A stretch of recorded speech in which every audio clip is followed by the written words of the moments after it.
Ça faisait un petit moment que vous me la réclamiez celle-ci, la review complète d'une BMW M4.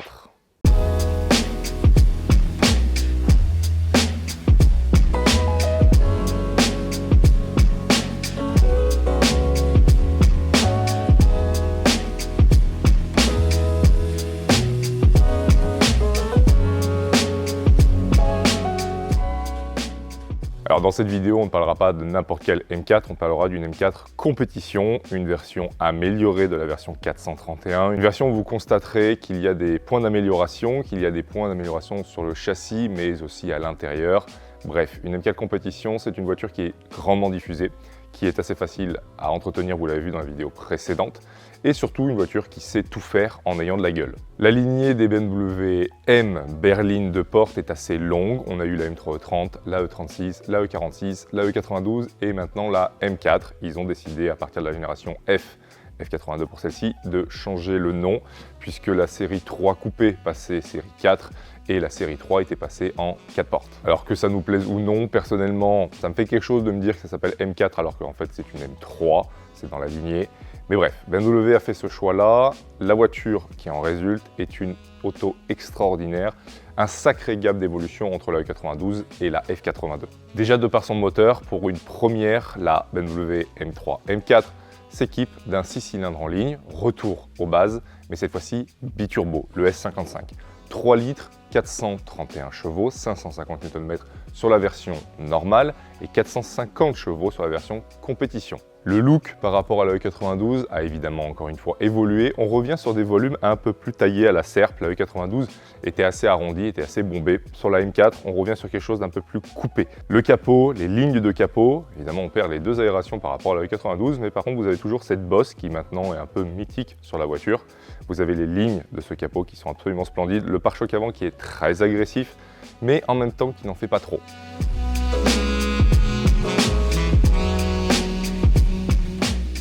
Et en donnant un avis tout à fait personnel sur la voiture, c'est quelque chose qui est assez équilibré visuellement parlant, sur le gabarit, sur les volumes. C'est une voiture qui est assez longue, 4,67 m en longueur, mais ça reste acceptable, surtout sur la route, ça se place très très bien. Vous le verrez dans la deuxième partie de la vidéo. Ensuite, le look de notre M4 compétition.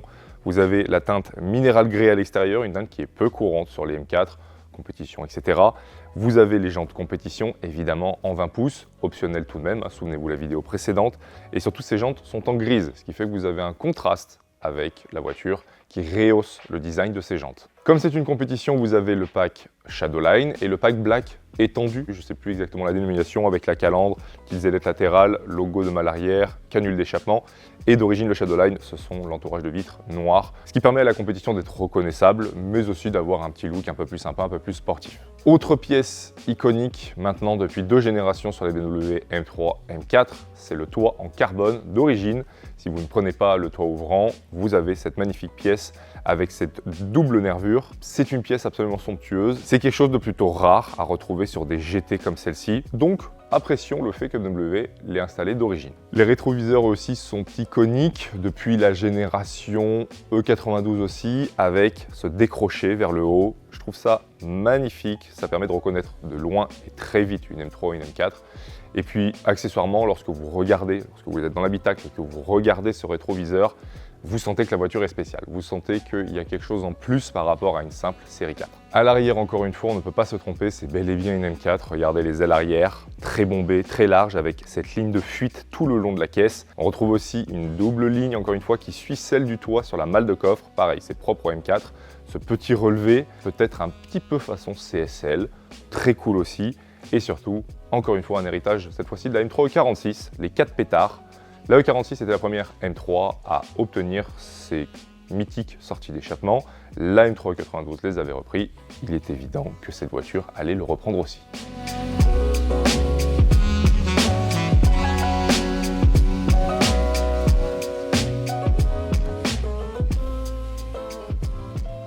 Passons maintenant à l'habitacle de cette superbe M4 minéral grey avec cet intérieur Silverstone. Et là encore, les différences avec la compétition sont assez probantes puisque ce sont les sièges tout simplement qui changent. Vous êtes beaucoup mieux maintenu dans la compétition. Les sièges sont plus proéminents, plus creusés à l'arrière. Vous avez ce superbe trou, on peut dire ça comme ça, dans le siège qui lui donne un look très sportif mais en restant très confortable aussi.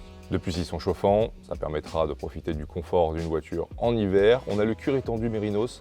Cette voiture a donc le tableau de bord, la casquette de tableau de bord en cuir, mais aussi le bas de tableau de bord avec cette petite touche de Silverstone qui continue ensuite sur les portières. Bref, c'est du détail encore une fois, mais ça permet surtout d'avoir cette sensation de luxe à bord de cette M4, car oui, certaines peuvent ne pas avoir ce cuir étendu.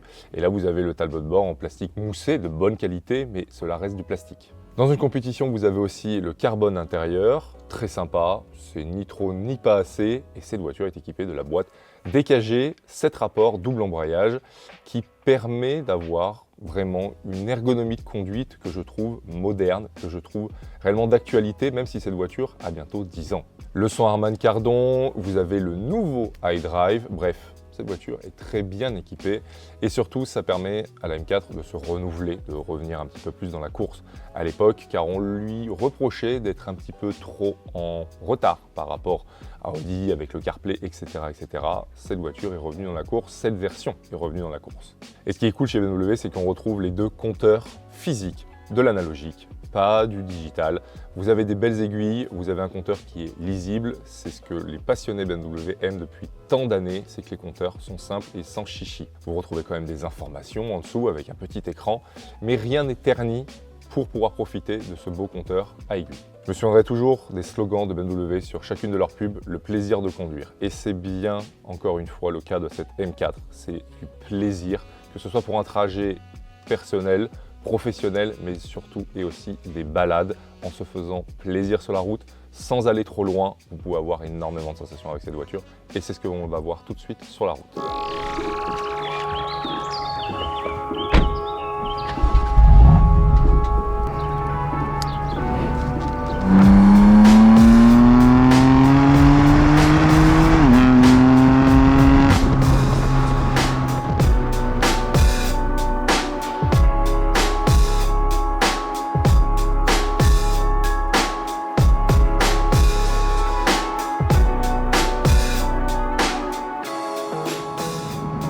Une BMW, particulièrement une M4 ou une M3, ce sont des voitures exquises à rouler avec un train avant exquis et avec énormément de remontées d'informations par le volant. C'est ce que j'apprécie le plus sur ce genre de voiture, sur ma propre voiture, mais aussi et surtout sur cette compétition qui a effectivement un gros plus par rapport à ma version, qui est d'avoir les jantes en 20 pouces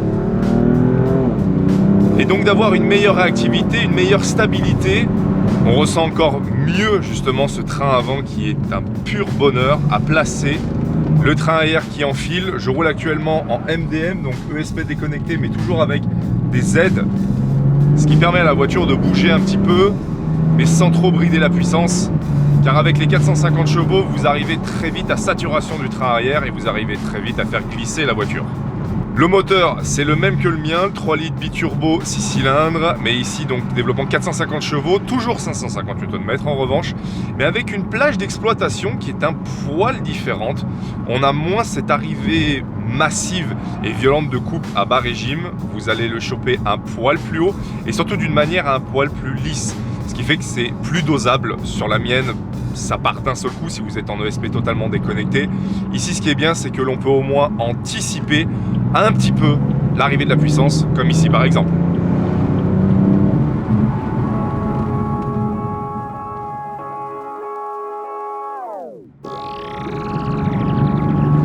Un autre plus de la compétition et qui n'est pas négligeable, c'est le maintien des sièges.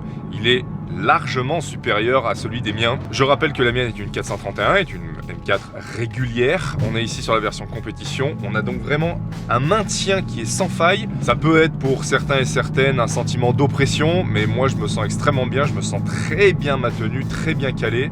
Ça fait la différence sur justement la sensation de conduite. Ensuite, le volant BMW, j'adore l'utiliser avec des gants. Le volant est très épais, le cerceau est très épais, ça fait partie de l'ADN BMW. Et c'est ce que je trouve super cool, c'est de rajouter par-dessus des gants pour avoir vraiment ce feeling parfait. Bon, après, chacun fait ce qui lui plaît.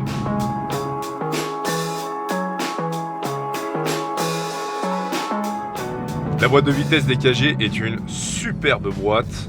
extrêmement agréable à l'utilisation. On n'est pas sur une PDK, mais très sincèrement, on est bien sur 70% d'une PDK. Elle réagit au doigt et à l'œil, très agréable en montée supérieure, mais aussi en rétrogradage. Bref, la voiture est vraiment équilibrée avec cette boîte. Ça vous permet d'avoir une utilisation à la fois très confortable, on ne la sent pas passer les rapports lorsque vous êtes en drive classique. Et par contre, quand vous allez dans l'optimisation de la performance, là on a quelque chose qui va pouvoir suivre. Vous avez une boîte qui va complètement réagir presque au doigt et à l'œil à 70% comme une PDK. La voiture reste hyper confortable, même ici en mode sport. C'est carrément vivable. Alors certes, c'est ferme, forcément on a un châssis M, mais ça reste confortable, surtout ça reste vivable, malgré aussi les sièges qui vous maintiennent très bien. Vous avez quand même un moelleux, vous avez quand même du BMW tout simplement dans l'âme. Dans l'habitacle, encore une fois, c'est un florilège de cuir, de carbone. La finition est vraiment splendide, on se sent bien à l'aise. La position de conduite des BMW est vraiment parfaite. C'est pour ça que j'adore cette marque aussi. Que vous soyez grand ou petit, vous aurez un maintien et surtout une position de conduite parfaite. J'ai les bras qui sont bien coudés, mes jambes sont presque allongées.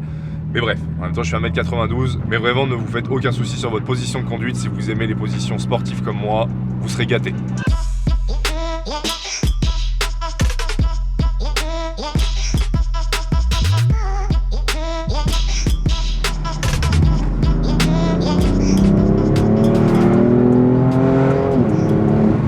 On a parlé de l'ergonomie, on va maintenant parler de la sportivité de cette voiture.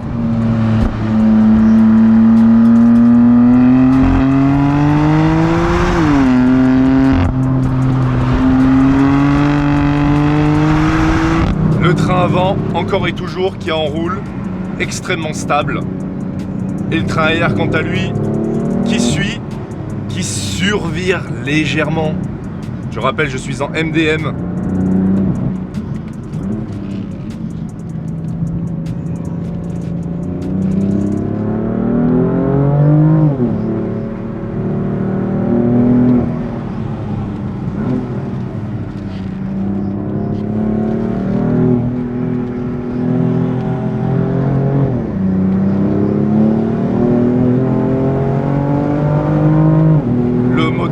Tellement nerveux sur cette voiture,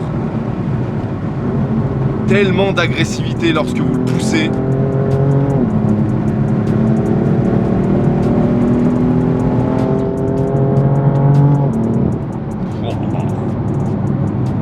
C'est une voiture qui a vraiment un tempérament de feu, alors qu'il y a quelques secondes encore en arrière, je me baladais tranquillement, sans vague. Tout ça dans une berline, 3 portes, certes, mais une berline. Avec de la place, du coffre, du confort.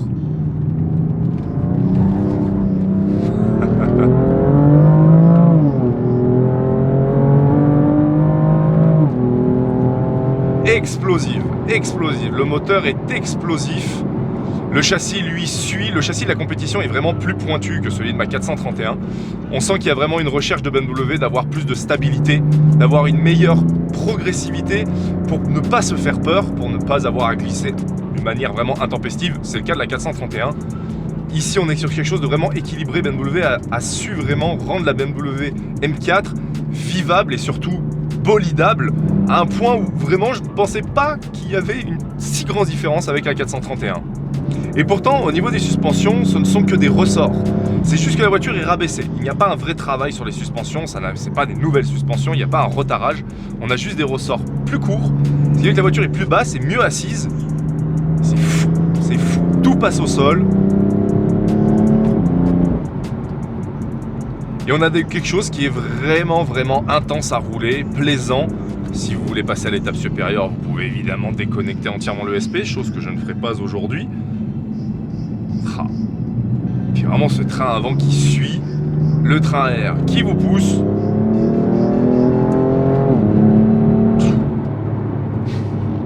Le tout avec du son, puisque la voiture n'a pas de FAB, ce n'est pas une phase 2. Et là on arrive dans un village, je ralentis donc le rythme, je suis toujours en mode sport. Et là, on a ce côté un peu bipolaire de la voiture. Confortable, discrète, sobre. Je ne fais pas de vagues, peu de gens me regardent. Très bien. Et dans quelques secondes, on va reprendre la route. Et dans quelques secondes, on va pouvoir de nouveau se faire plaisir, aller très vite, c'est une voiture qui est très rapide, et pouvoir reprofiter de ce train avant, mais aussi de ce moteur qui est une véritable furie. Réserve de carburant. J'avais peut-être omis ce petit détail de la M4 qui est plutôt important à mon sens. C'est une voiture qui est extrêmement économique.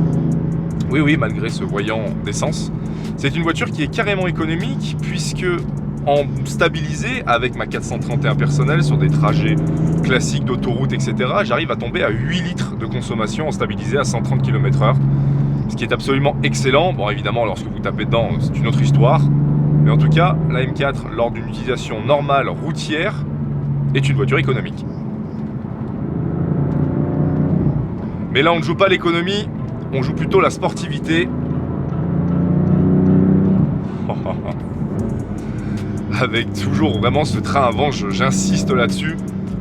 Il est rivé au sol, bien plus directeur encore que sur ma 431. Et l'arrière, waouh! Toujours avec ce S55 qui vous pousse au crime d'ailleurs. Hein. C'est un moteur qui pousse au crime. Vous avez envie d'aller toujours plus loin, toujours plus fort. Donc clairement pour le budget, la BMW M4 aujourd'hui est très certainement le meilleur rapport qualité-prix que vous puissiez acheter. Les entretiens, vous l'avez vu dans la vidéo précédente, ne coûtent pas la peau des fesses. Et c'est une voiture qui est absolument magnifique. Encore ça une fois, c'est pas objectif, j'en ai une. C'est une voiture qui est pratique, c'est une voiture qui est sportive, qui est dynamique, mais qui est aussi confortable, pratique. Bref, une voiture à tout faire, comme on adore en général en tant que passionné d'automobile. Si vous aimez les Porsche et que vous voulez une voiture qui se rapproche un peu de cette philosophie de qualité, d'ergonomie, de précision, etc. mais en ayant un budget évidemment moindre et surtout avec un ressenti moindre qu'une Porsche, c'est évident, mais avec cette philosophie germanique, c'est une BMW qu'il vous faut. Cette voiture est clairement, à mon sens, le meilleur achat que vous puissiez faire à l'instant T.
C'est une voiture qui va vous donner des sueurs. C'est vraiment une voiture extraordinaire. BMW a vraiment su trouver l'équilibre entre performance, sportivité, sensation. Waouh, j'adore cette voiture. Malheureusement, je dois vendre la mienne aussi. Mais en attendant, abonnez-vous à notre Instagram, Conseil Sport Automobile au pluriel, CSA Racing pour notre team de course. Vous aurez toutes les photos, toutes les actualités. En ce moment, nous sommes en tête du championnat de GT4 France. En GT3, on se débrouille pas mal non plus, en endurance et surtout en sprint. Bref, d'ici là, prenez soin de vous et bonne route.